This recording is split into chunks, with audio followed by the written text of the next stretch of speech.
Hey YouTube, and welcome back to my channel. My name is Drami Achandia, as you can see right here. If you've never seen my face before, I basically just talk about anything that's on my mind week after week, and lately I've been reacting to the current season of Doctor Who, and today I'm going to react to episode 5 of season 2 called The Story and the Engine. As per usual, I will talk about it in a general sense and then talk more in depth of it in the spoily section. But yeah, let's get started. So this episode, like I said, is the 5th episode in this season, and from the get-go, honestly, the trailer, I watched it and I couldn't really tell much from it, which you can tell because on my last video that I made, I talked about how the Doctor and Belinda were in like outer space or a different planet, and as soon as the episode started, I could tell I was wrong. They're actually on Earth. They're in Lagos, Nigeria, but technically they are on a ship. Just not, actually I couldn't tell if it was outer space or not, but it was in Nigeria. So the trailer kind of shows a group of people in a barber shop, and they're kind of stuck in the barber shop because they opened the door and there's something outside, like a monster or something. And it was pretty, they kept it pretty vague, which I appreciate because honestly, the episode moved really fast and they shoot information at you very fast, very quickly. So it's very easy to spoil for this episode, I feel like. And by keeping it vague, they at least kept our expectations like low, especially after the last episode that we watched, which was about the podcast bro, Lucky Day. That's the name of the episode. The Ruby Sunday episode, and well, at least I didn't know what to expect from this new episode. The characters were fantastic. The clothing, beautiful. I loved all the colors and I loved how bright it looked as opposed to, again, the last episode, which was kind of dark. Even in my video, when I did screenshots of like the last episode, they were also like dark and you could barely tell what was going on, which has to do with the mood of the episode. And of course, this episode has like high risk situations, but it being in Nigeria, it being an African country, obviously their culture is full of color and it's full of like expression and art. And so the clothes were beautiful and they have very vibrant colors. They're oranges and blues and turquoise, and I loved it. Anyway, if I could give this one a rating, I would give it like an 8.5 out of 10 or even a 9. I'll leave it at 8.5 just because, like I said, the pacing was really fast. So I feel like this episode was supposed to be longer and they cut part of it because there's parts where like it, I guess, makes sense, but it also would make sense that there was something else in between that was supposed to like elongate, that's a word, that part, you know what I mean. I'm not disappointed in it. I like I said, absolutely loved it, and the topic even more. Without spoiling too much, I personally really appreciated it because this episode is like a love poem to like tradition and culture passing down through generations, through storytelling and through legends, and the power of our story being told, you know, of our voice, and not letting go of the past that built us, not forgetting where we came from. And I thought it was a very powerful episode in that way. Obviously it's called The Story and the Engine, and I just thought, well, I just think, which probably has to do with me being a writer, that stories are who we are, and our ability to pass them on is what empowers us and those that come after us. So I come from obviously Puerto Rico, and I know this is everywhere, but I'm talking about my personal experience. And ever since I've been a little girl, my dad has talked to me about the stories of our island and our history and where we come from and our traditions. And it's something that's really ingrained in me and that I hope to pass on to my children one day. I live outside of Puerto Rico right now, but I have a strong sense of my culture and what we've been through and our history. And it's something that I refuse to let go. It's something that I will not allow my children to forget, for example.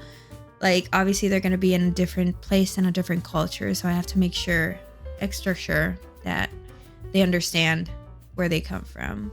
And like I said, I'm very patriotic, and I'm very strong about my culture. So this episode was just emotional for me, and it's not in a sense that I was crying, but in a sense that I understood where this was coming from, especially in a day and age where so many countries are losing their history to technology, to social media, to what have it. It's very hard to hold on to where we come from. We lose languages, we lose history, we lose legends, we forget. I know I keep repeating it, but we forget where we come from, basically.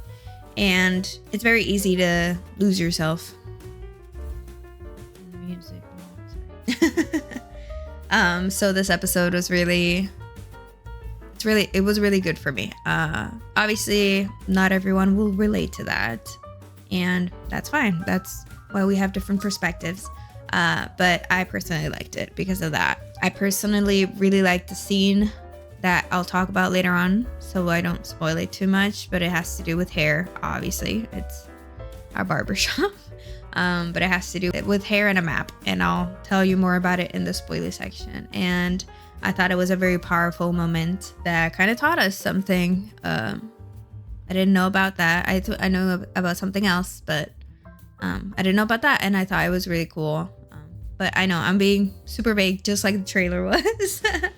But I will get there, I promise. As to characters and stuff, Shruti was really impactful in this episode. It's not really a spoiler, but he talked about when they were gonna leave the TARDIS this time. They did the Vindicator reading very quickly and were good to be on their way. But the Doctor talked about the fact that this was the first time he was on Earth and he was Black.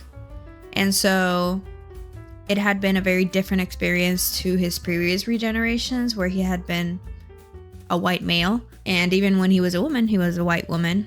And he's noticed that, particularly on Earth, we don't know other planets because that hasn't been touched on or anything, but he's noticed that on Earth, he's been treated differently because he's Black and racism is a thing.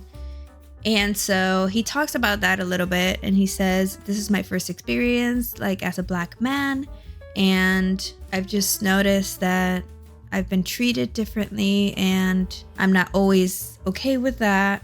It's kind of made my heart a little bit difficult sometimes because people don't take me as seriously as they would if I was someone else. But here in Nigeria, I can be myself, and I am included, and I am with my people. And I thought that was beautiful because, again, I'll make it about myself. Because obviously I am, and I will accept, I am very white passing, and there's a certain amount of privilege that comes with that. But I am still, to my core, Latina, and I speak Spanish all the time. And so it is very difficult to find a community when you're not at home. And even when I lived in Florida's a little bit more tropical, and there's a lot of Puerto Ricans around and even Latinos around. And you do find a certain circle over there, but it's still not your place, And Shruti's not born in Nigeria, I believe. Let me double check. He was born in Rwanda.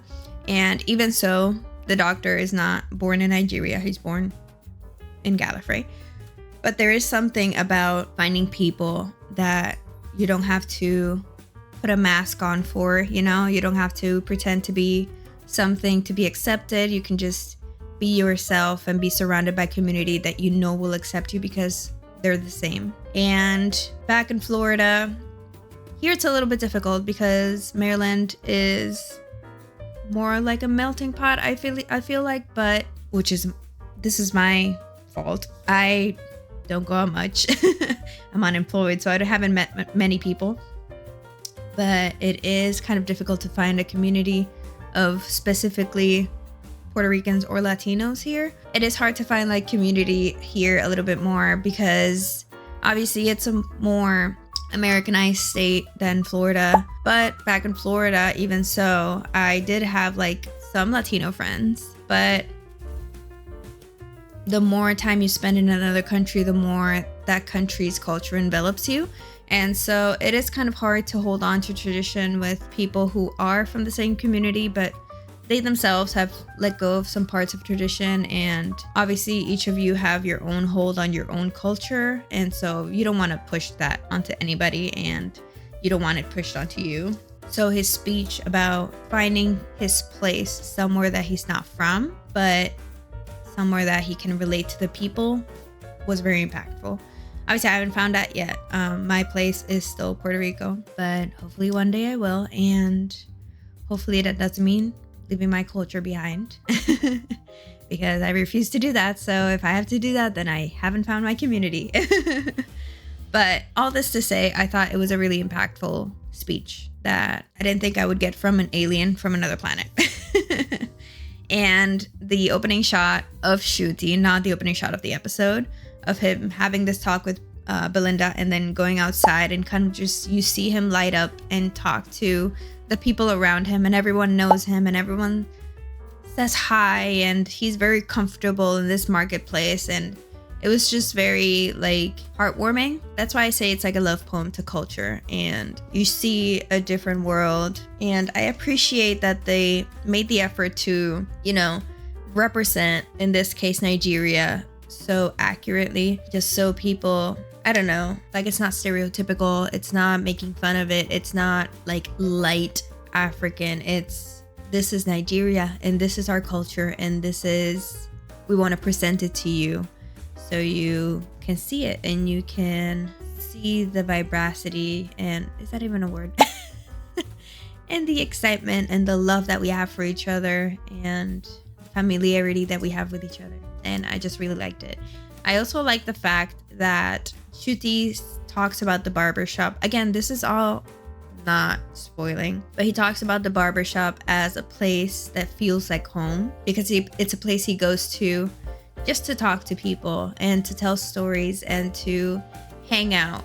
And I feel like a lot of people relate to that, not about barbershops specifically, although barbershops as well. A lot of people go to barbershops to kind of just talk, and that's like their third place, and they have their friends there that they see on a weekly or on a bi-weekly basis. They know who they're gonna find there. The third places conversation is a whole different conversation, but I feel like it was very nice to see like a little reminder of like, oh, remember that place where you would just go to like talk to people and hang out with people that wasn't work and home, which is the third place, in case you didn't know that.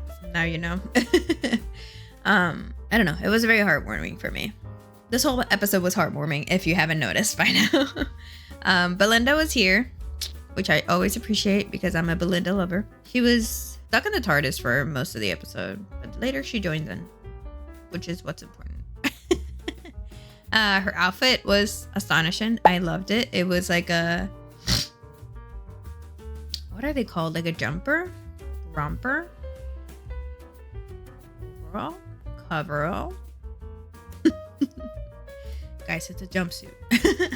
She's wearing a denim jumpsuit. That is adorable. And Ncuti is wearing, at first he's wearing like a little t-shirt that I thought was very cute and is very reminiscent of the colors of the episode. So I feel like he was on point from the very get-go, but then he changes into more traditional clothing. And honestly, he looked really good in it. I like the little afro that he had later on. Not the crazy one, but like the in-between between being bald and having like a bigger afro. And like I said, just the people in the marketplace have like very bright colored clothes, which I always love. I don't know how to describe it. I'll have to find like pictures and stuff and like put it in the video so you can kind of see where I'm coming from. And I think this is the longest I've gone talking about just like general stuff. So I think I'll start talking about the actual episode now.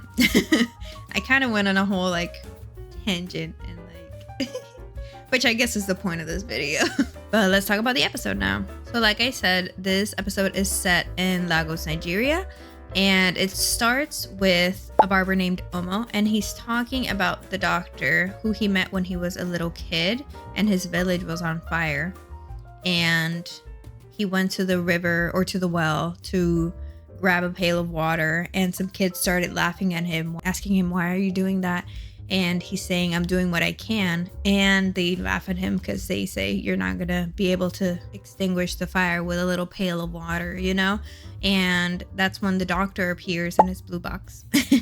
And he has an actual hose, and he hoses down the fire until it was extinguished. And he tells this whole story to some guys that are in the like waiting area of the barbershop, because Omo is the barber, but he's getting his haircut. And so he's telling this story to 3 guys called Rashid, Obioma, and Tunde. And obviously he's telling the barber that's cutting his hair. So while he tells his story, you see like a window in the shop that kind of animates what he's saying, and which the art was fantastic on it, by the way. Whoever did the art for that section, props to them. And when he's done with the story, they all look to the back to a wall that has like 2 lights on it, a red and a green light, and it turns from red to green, and they all like sigh in relief. And so like I said, they're all relieved, but then the red light starts turning on, and like the barbershop starts like shaking. And they're like, are you sure he's gonna come? And he's like, he always comes when there's trouble. Talking about the doctor. And so I can't remember quite if we see like his hair grow. I don't think we do. So then we get like the opening credits and stuff. So we're back in the TARDIS with Belinda and the doctor. And Belinda is asking the doctor again if we're going home. And she continues being frustrated. But this time she's getting a little like anxious. Like, I understand what's going on, but I need you to get me home. And the doctor's like, I know, I understand. I'm trying to get there. I promise I'm trying. I know it doesn't look like I am, but I am. And then he remembers that Nigeria has like a lot of power that could really help like the Vindicator get a good reading, I guess. I didn't quite understand. But it's like Lagos specifically in Nigeria has like more power than most other parts of the planet. And so he goes there to see if he can get like a good Vindicator reading that could like push them either past or break the barrier or whatever. Honestly, he's just making stuff at this point. He's trying to get home, obviously. But he gets to Nigeria, and like I said, he's very quick about the Vindicator. He just goes outside, checks it, and then comes right back in. And then he tells Belinda what I talked about before, about him being, this is the first time he is a black man in this like regeneration cycle, and like the experiences he's had because of that, and the differences between this experience and the past experiences, and how this is the only place where he feels at home and he feels safe and he feels like he could be himself and talk to everybody and without judgment and without persecution and etc., etc. And so Belinda kind of sees this illusion that he has, and she kind of feels for him. He also talks about the barbershop, Omo's barbershop. That's the literal name of the barbershop. Belinda kind of sees that he really likes this place and that he's been traveling for so long, and maybe he does need like a place where he can just like chill. And so she's like, you know what, we can spend a day here. What's the hurry? This is a time machine. And he's like, really? Are you sure? And she says, go explore Nigeria. And so he goes, he gets down from the TARDIS, and Belinda stays behind for this one. She kind of tries to fiddle around with the TARDIS, even though she doesn't really know what the TARDIS does. So there's not a way she can fix the TARDIS. But Shuti goes outside and he goes to the marketplace and he says hi to everybody. Everybody knows who the doctor is. And so it's very familiar. He's like, hey, how have you been? And just everyone's hugging him and everyone's like welcoming him back basically. And he's among family right now. And so he keeps walking towards Omo's barbershop because he says that's like his home. On his way there though, he sees a sign like please go back or please leave or do not enter.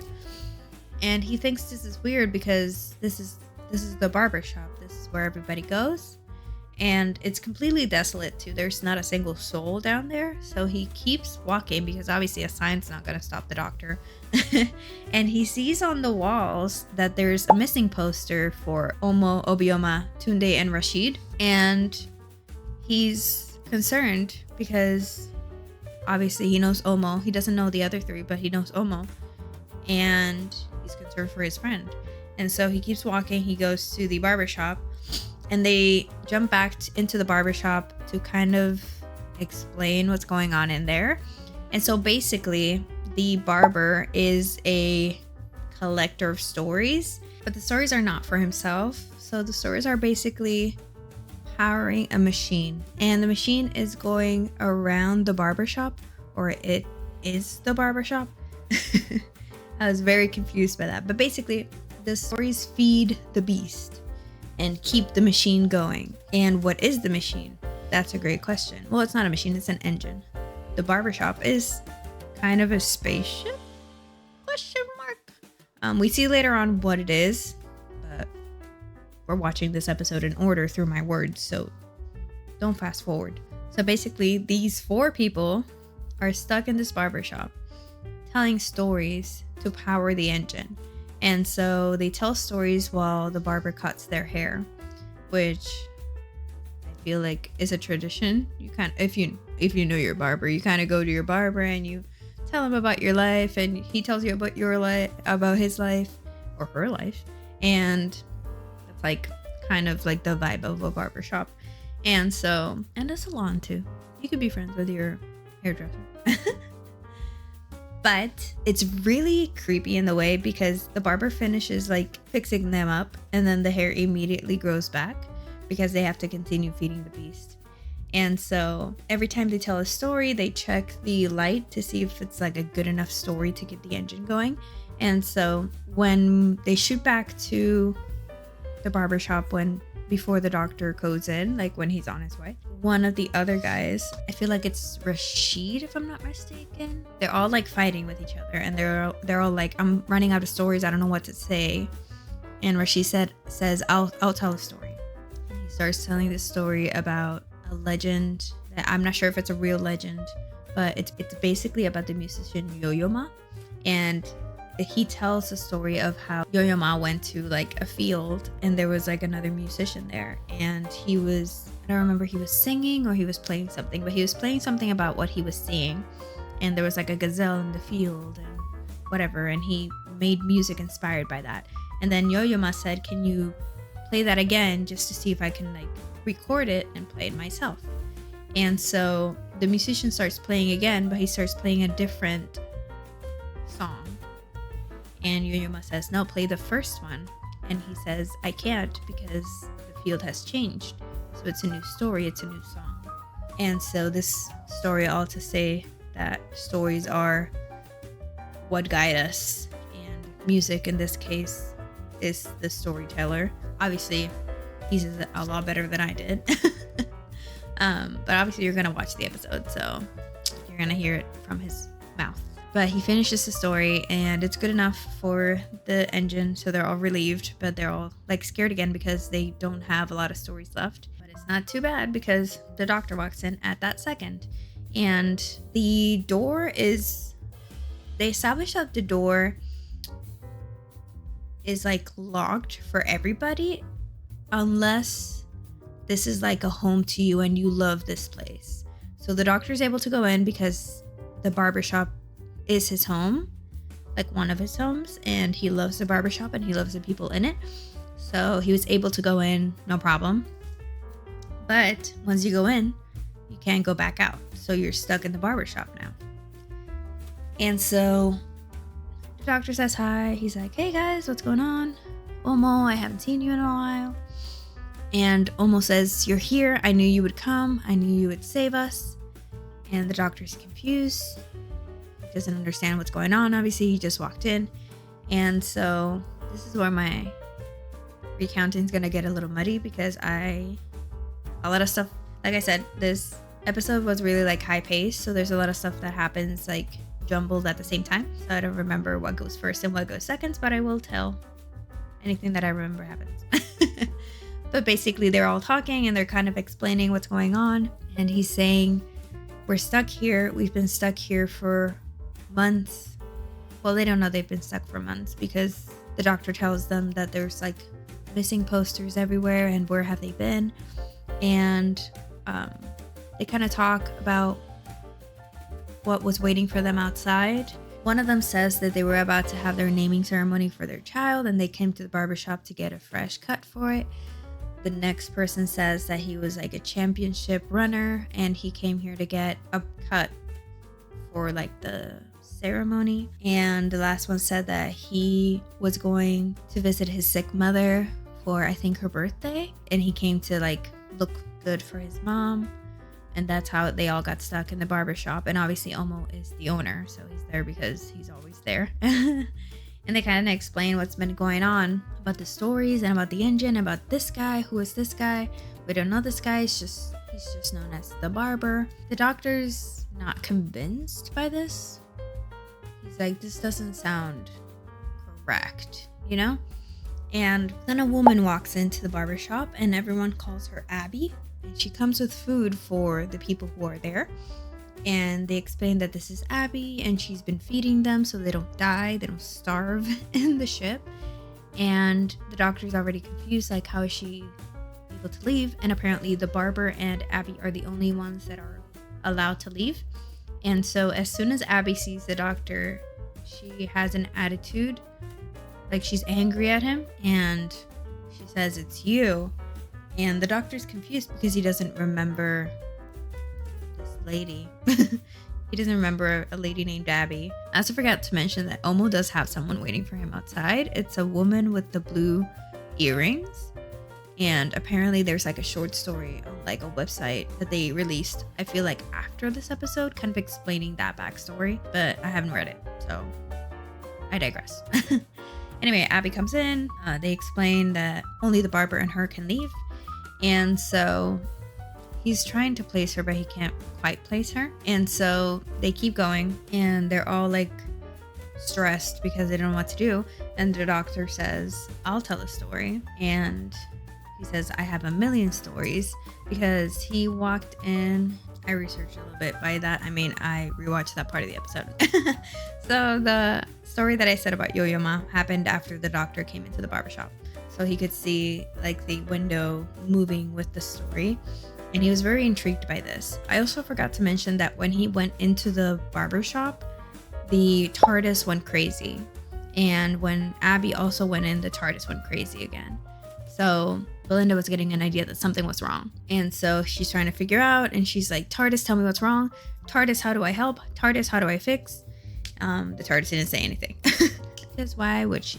And the doctor was really interested with the window. And so he kind of walks up to it and he's like, oh, it's a storyteller. And he says, oh, I've lived 1,000 lives. I can talk about anything. Daleks, the weeping angels. He mentions like a couple things, and which by the way freaked me out, because I was like, don't talk about the weeping angels, because if you are a Doctor Who fan and you've watched before, you know that the image of a weeping angel turns into a weeping angel. So if he told that story and a weeping angel appeared in the window, that would now become a weeping angel. So no bueno. I was like, no. Let's don't talk about that.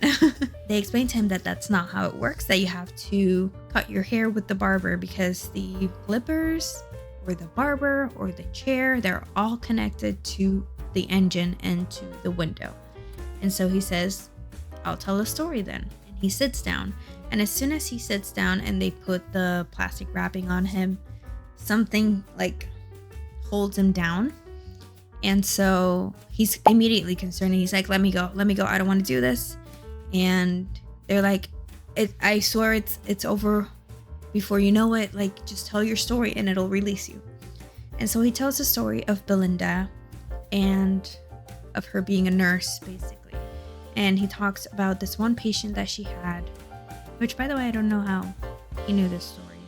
Belinda maybe told him. But he talks about the story where she had worked for like 9 to 12 hours. And she was exhausted, obviously, because that's insane. And she was about to go home. But a lady came in, like an old woman was in the hospital. And the doctor, before he could go, the doctor asked for like a consultation. And so he asked her what she thought this could be. He said what he thought it could be. And she said, I think you need to give her steroids because she has arthritis. And he said, how would you even know that? And she explains that she has like discoloration in her hands and that if you don't give her steroids, she could die. And he questions her because of course, and he's like, there's barely discoloration. I don't think it's that. And she says, I'm just telling you what I think. I think you should give her steroids because she might die if you don't do that. And basically the doctor like looks at the hand again and he's like, yeah, I knew that. This is your patient now. And leaves, which was crazy to me. What do you mean? You're a doctor. She's worked for 12 hours. Let her go home. But she's like, okay, I guess. It was also her mother's birthday, so she missed her mother's birthday. And so she helped the patient because of course she is. She's a nurse. It's her job. And also, I get a feeling that's just Belinda. And so they skip forward a little bit, like a couple days later. And she's about to go home and she's talking on the phone and Mrs. Flood passes and says hi to Belinda, and that's the only cameo we have on this episode, which I'm glad because I need a break of Mrs. Flood. I need a break where she's only Mrs. Flood. She says hi to Belinda and walks away, and then Belinda is about to leave and the old lady comes in that she had helped before with flowers for her, and she says, I know the doctor helped me, but I know you saved me, and that if you hadn't been there, I wouldn't have survived. So I thank you, and it's because of you that I'm here. And gave her a hug, and that was the story. And I thought it was beautiful because nurses do not get enough credit, and it's absolutely insane what they do on a day-to-day basis. And I don't know, that was like a little appreciation moment for nurses. Because they're rock stars.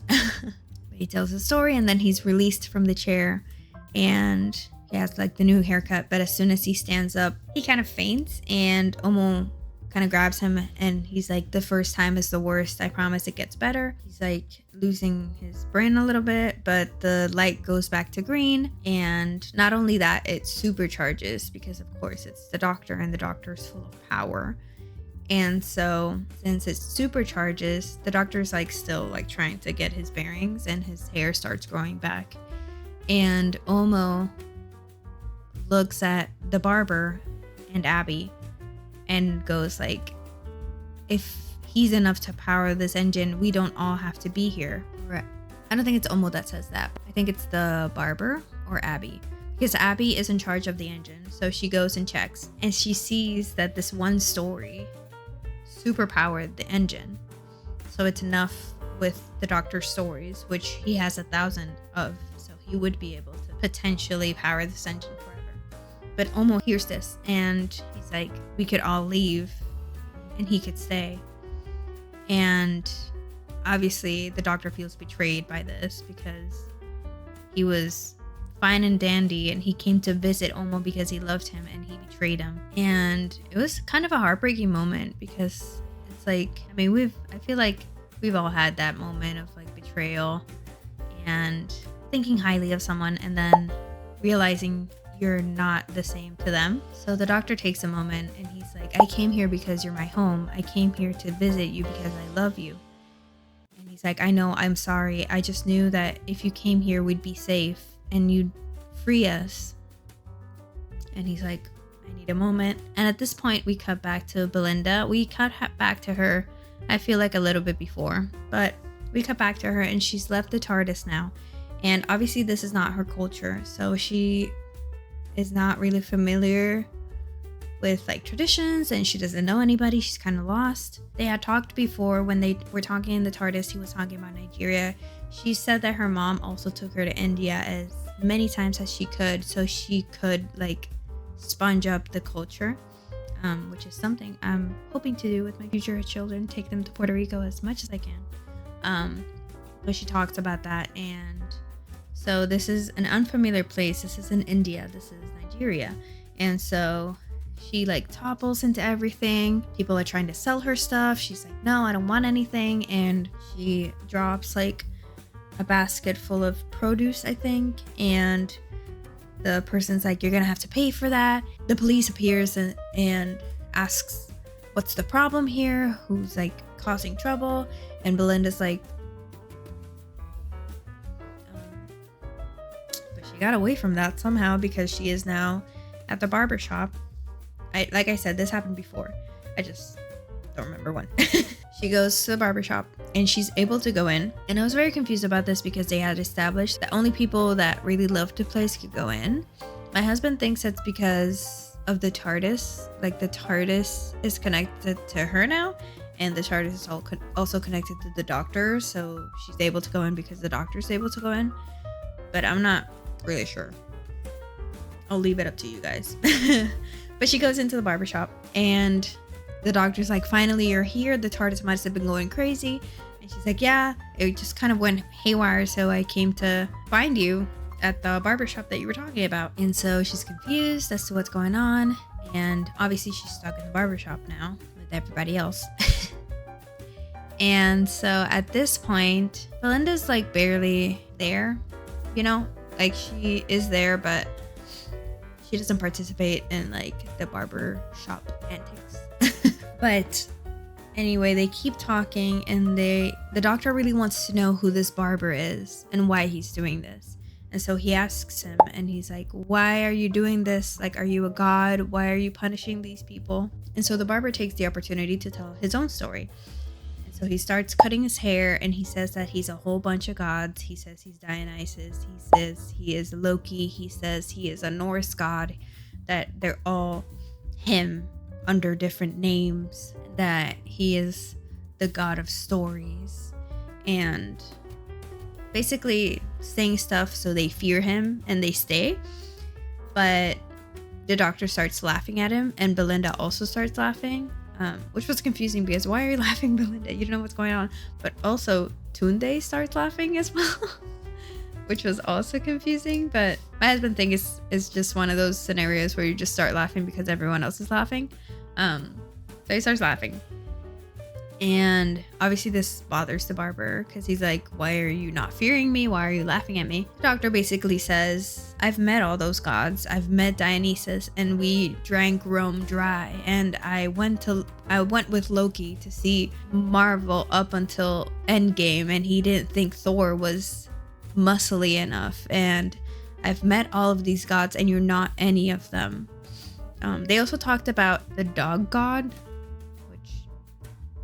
whose name I already forgot again, but he's the one from the episode from last season, and which I talked about in my video explaining Doctor Who. So it's like Shaq, something like that. There'll probably be like a pop. There'll probably be like a pop with the name somewhere or a picture right on my face. But he says, you're not these people. Who are you? Oh, he also mentions a lot of gods. He mentions like the Norse god, the Dionysus, Loki, the god dog. He talks about Anansi. And when he mentions Anansi, he says, I've met Anansi and I had a bet with him where he was trying to give me one of his daughters. And they kind of go over it really quick. So I kind of lost it, which I feel like I would want to know more about that story later on, maybe, hopefully.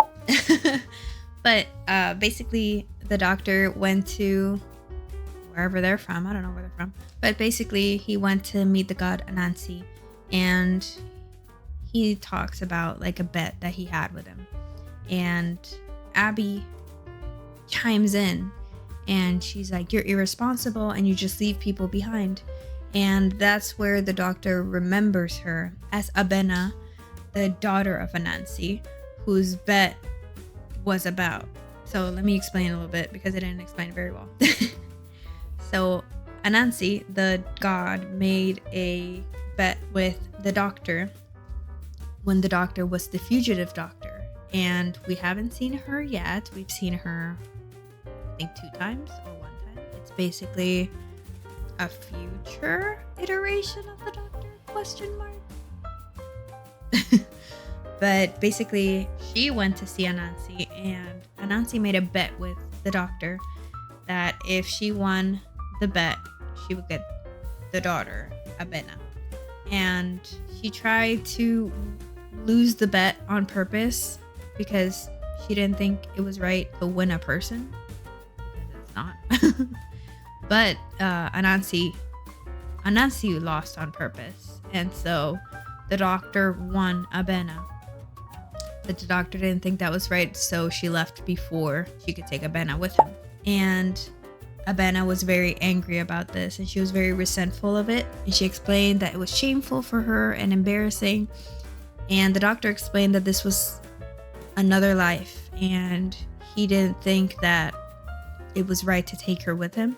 And they do this really cool thing where they pan behind Abena, and he turns from Shuti into the fugitive doctor, and the fugitive doctor explains that this was a different life and they were not in a good place and whatever.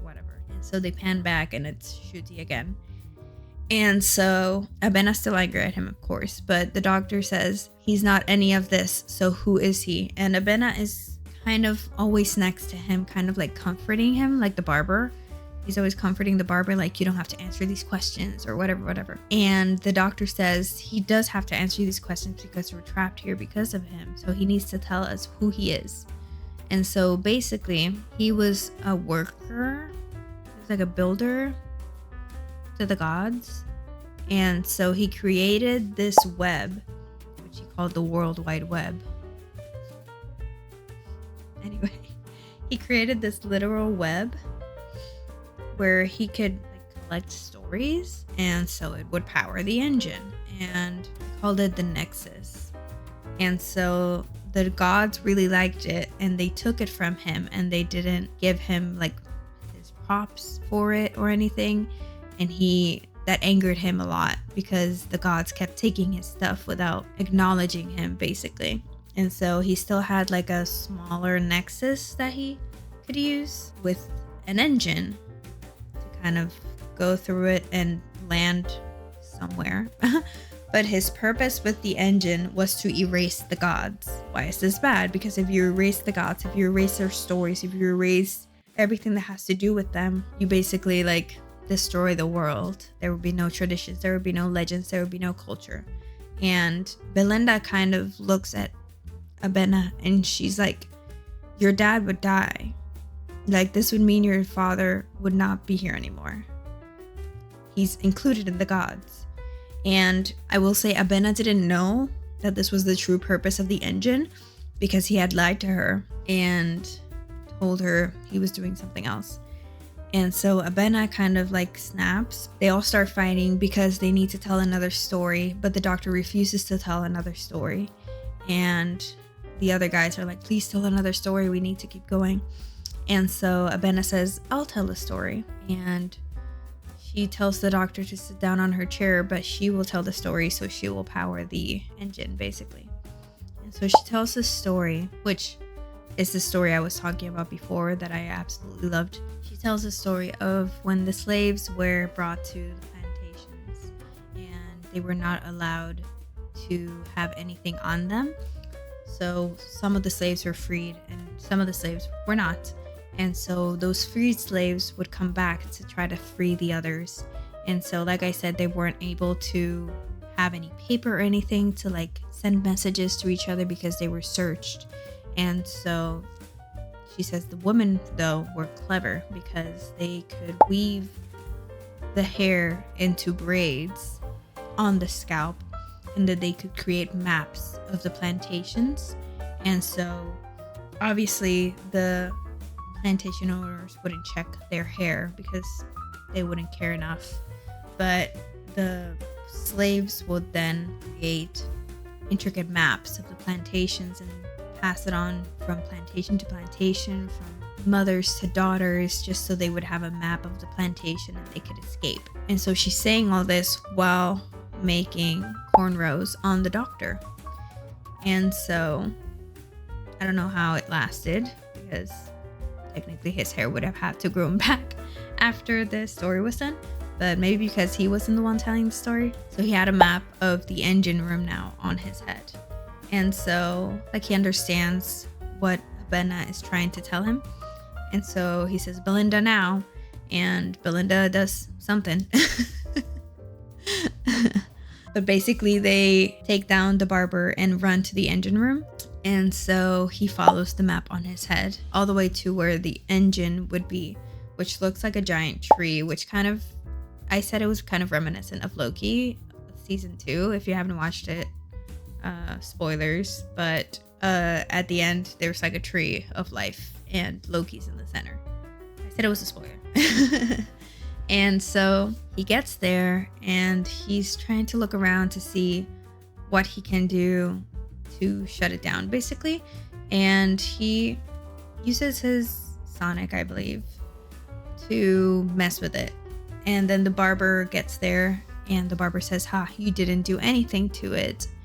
And so he says, I can continue my mission or whatever. And the doctor says, you could, but what I did was that I connected myself to the engine. So if I just tell stories, this would like blow up your engine, basically. Or Belinda comes to that realization. She's like, the doctor's too powerful, he's gonna blow this up if he keeps going. This isn't gonna help you. Maybe you should stop and think about what you're doing. And the barber's like, no, don't do that, please. And the doctor's like, this is your decision. You can either stop this and let everybody go and let the gods be the gods, or I just tell stories and I blow this whole thing up with everyone in it. The barber kind of thinks about it and he's not like entirely convinced. So the doctor starts saying, I've been alive for 13 lives before me. How many? Yeah, 13 lives before me. And so there's like TVs all around the place and you get shots of like each regeneration of the doctor, which I feel is a thing that they do every once in a while in a season. They're like, remember the show? There's a lot of doctors. Is this your favorite doctor? Is this your favorite doctor? And so he starts showing like all the doctors, and obviously the machine gets overwhelmed. And the barber's like, stop, please don't do this. And I didn't even mention the engine. Wow, I'm bad. Earlier, the doctor does try to leave the barber shop, even though everyone's telling him not to. This is before Belinda's even here. And he opens the door and he sees the Nexus, which is kind of like space, but like a web. And the engine is basically like a giant spider made of wood and fabric and buttons and a mask, which is also on his little clipper. And it's basically space. That's why they're stuck there. So they start like, they all hold on because they're about to be sucked out of the barber shop. And so the doctor sees like the engine. And so, sorry about that. I completely forgot the engine. Not the engine, the actual spaceship, I guess, because now they're in the engine room. And so the barber says, please don't do this. Please don't overhaul my machine. And he basically gives up. He's like, I guess I'll stop. And he shuts down the engine, but it's already overwhelmed. So he tells Belinda, listen, now everything should be back to normal. The hallway will be just a straight hallway. It won't be a maze anymore. So please go and tell everyone to leave. And so she runs back and the doctor kind of stays with the barber, kind of like talking to him, telling him not to give up, to keep going. And obviously to give up with this, but to not give up the purpose of life.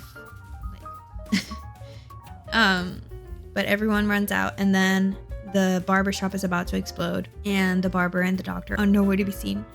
And so they're all just standing there just waiting for them to come out. And eventually they do.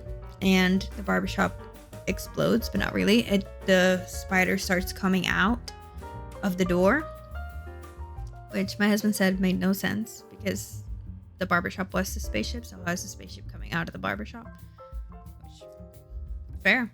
But it starts coming out and it gets stuck and kind of sucked back in, and it explodes. But it explodes only on the inside. Like, the barber shop is still standing, but they're all free now. And Obioma, Tunde, and Rashid, I'm sorry, I have to keep looking at the names or else I'll say them wrong. They all like bow down to Abena, and they're like, thank you for helping us and for freeing us. And she's like, welcome, please go to your homes and look for your families. The doctor talks to her and she's like, I'm sorry for what happened with us.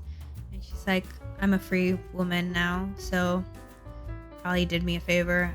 He also thanks her because if it wasn't for Abena, they wouldn't have survived. They wouldn't have escaped. She says, of course. And then Omo comes to the doctor to ask for forgiveness because of the betrayal and everything. And the doctor's like, I'm always going to love you, and I understand desperation, so I forgive you. And they hug. And I don't know if I'm okay with that, but whatever. And then they go over to the barber who's on the floor. The doctor goes up to the barber, and the barber's like, what am I gonna do now? Like, this was all I had. And the doctor basically says, like, you just continue collecting stories. And he had talked in the engine room about, which is how he overwhelmed the machine. I remembered it now. I'm sorry, I'm all over the place. But he talked about Ernest Hemingway's like short story, which I have memorized. So I was like, I was like, the shortest story in the world, which is only 6 words. And then he doesn't say it, by the way. The short story is for sale, baby shoes, never worn. And he says, I'll do one better. His short story is just, I'm born, I die. And that's the short story that he came up with. And it overwhelmed the machine because it's literally his whole life in 4 words, or I guess 5 words, because I'm is a conjunction. But he tells the barber that next time he comes, he's going to ask him his short story, his 6 words that encompasses his story, so that he had that to look forward to. But he should keep collecting stories. And he says, how will I do that now? The barbershop is gone. And Omo says, actually, I'm retiring, so you can have the barbershop. And he says, I don't even have a name.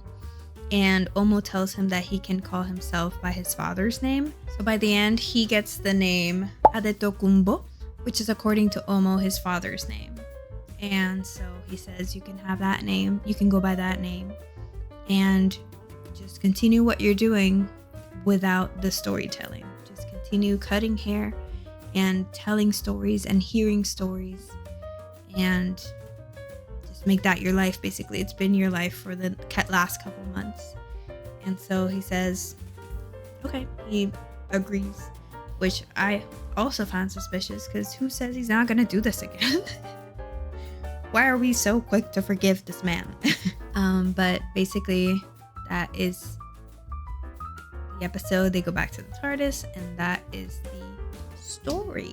At the end, though, Belinda does ask the doctor if she saw a little girl, because when Belinda was on her way to the barbershop, she saw a little girl in the hallway right in front of the barbershop, and the doctor says no, he didn't see anyone. And so that's a mystery that's probably gonna come up in the future. I'm also really hoping that the fugitive doctor comes back and she actually has some episodes, because she seems really cool. She's also like a future doctor. Some people are thinking that maybe when Shruti leaves, she might be the next one, because Shruti, I think, leaves soon, which is a shame, because I like Shruti. But the doctors usually last for 2 or 3 seasons, so it makes sense that he would be leaving soon. But like I said, it's a really good story, and it touched me the whole time. I love the story with the hair with Abena, and I love the story. Even the Yo-Yo-Ma story was really good, and I love that tradition of storytelling and passing on stories. I know I said the whole thing at the beginning of this video, but I just wanted to bring it back. It was a really good story. I don't know what to think about the next episode, because it feels like this was a really heavy episode. I appreciate how they worked on it and how they brought upon this culture so everyone can see it. And you could tell there was love behind like the writing in this episode. But the next episode is like very like superficial compared to this one. So I don't know what to feel. It's kind of giving Eurovision. I will say though, next video I won't be reacting to that episode just because I will be doing a little time traveling myself. I'm actually recording this on the 13th, even though it's going to be released on the 24th, I believe. And that is because I'm not going to be here. I'm going to be on vacation.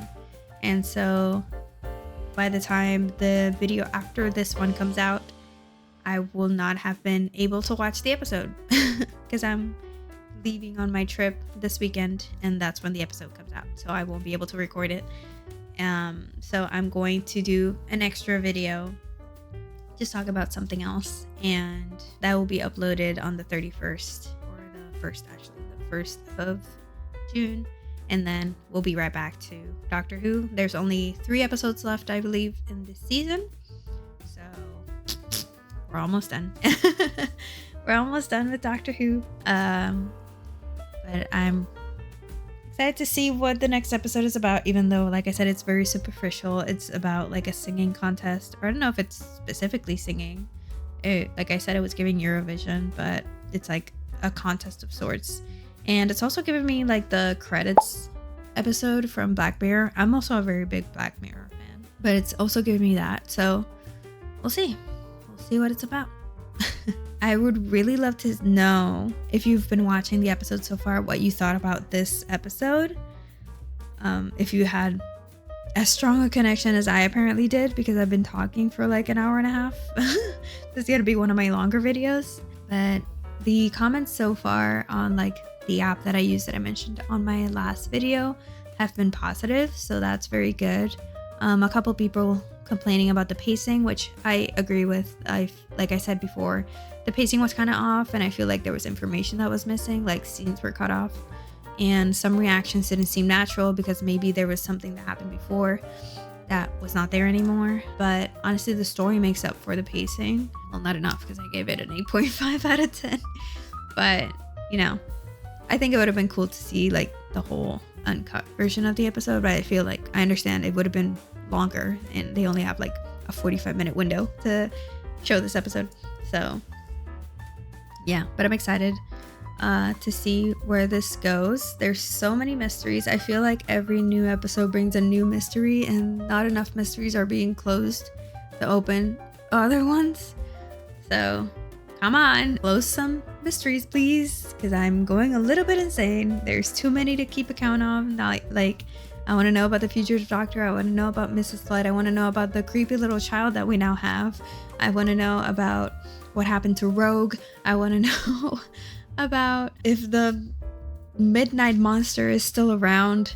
Like, there's so many things. So how is Belinda gonna come back? What is happening to Earth on May 24th, 2025?